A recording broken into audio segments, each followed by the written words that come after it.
വീഡിയോയിലേക്ക് എല്ലാവർക്കും സ്വാഗതം. അപ്പോൾ ഗൈസ്, നമ്മുടെ ഇന്നത്തെ വീഡിയോ എന്താണെന്നറിയോ? അപ്പോൾ കടച്ചക്ക കറിയാണ്. അതിങ്ങനെ ഉണ്ടാക്കുന്നത് കാണിച്ചു തരാം. കടച്ചക്ക അരിഞ്ഞ് വെള്ളത്തിലിട്ട് വെച്ചിട്ടുണ്ട്. കറി പോകാനാണ്.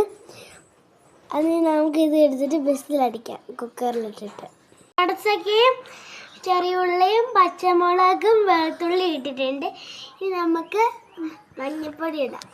മഞ്ഞൾപ്പൊടി ഇടുക, 1 സ്പൂൺ മഞ്ഞൾപ്പൊടി.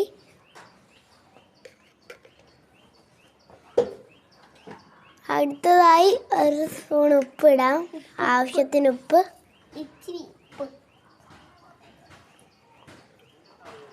വേവാൻ ആവശ്യമുള്ള വെള്ളം നമ്മൾ കുക്കറിലോട്ട് ഒഴിച്ചതിന് ശേഷം 2 വിസിലടിക്കാൻ വേണ്ടി വെക്കുക. കുക്കർ വിസിലടിക്കാൻ വെച്ചതിന് ശേഷം അതിനുള്ള തേങ്ങ വറുത്തെടുക്കുക.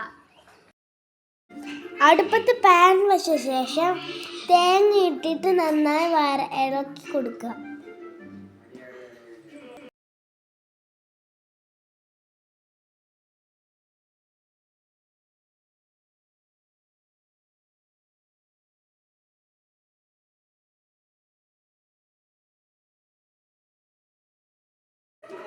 തേങ്ങ നന്നായി വറക്കാൻ വേണ്ടി ഇച്ചിരി വെളിച്ചെണ്ണ ആഡ് ചെയ്ത് കൊടുക്കുക. എന്നിട്ട് നന്നായി ഇളക്കുക.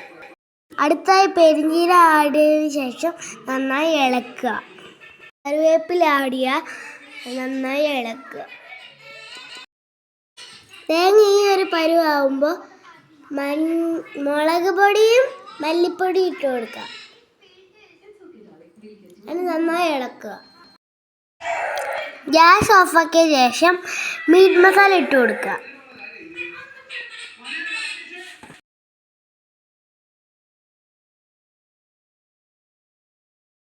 നന്നായി ഇളക്കി കൊടുക്കുക.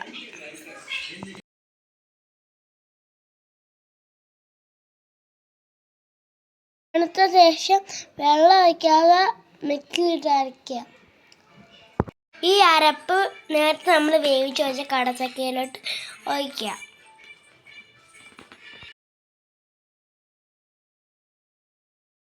പാൻ ചൂടായ ശേഷം തേങ്ങാക്കൊത്തുകൾ വറുത്തെടുക്കുക.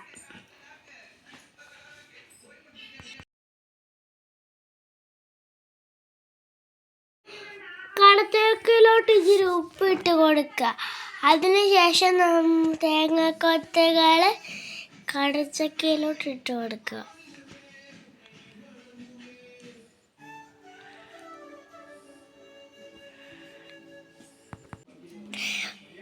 ഒരു തുള്ളി എണ്ണ ഒഴിച്ചതിന് ശേഷം കടുക് പൊട്ടിക്കുക.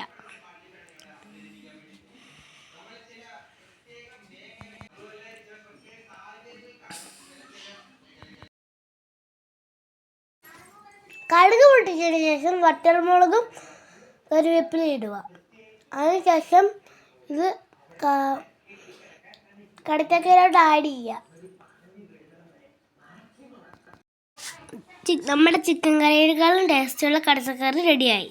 ഹലോ ഗൈസ്, ട്രൈ ചെയ്ത് നോക്കൂ. എൻ്റെ വീഡിയോ ഇഷ്ടപ്പെട്ടെങ്കിൽ ലൈക്ക് ചെയ്യുക, ഷെയർ ചെയ്യുക, സബ്സ്ക്രൈബ് ചെയ്യുക. ഇനി ഒരു പുതിയ വീഡിയോ ആയിട്ട് വരുന്നവരെ ടാറ്റ ബൈ, സീ യു.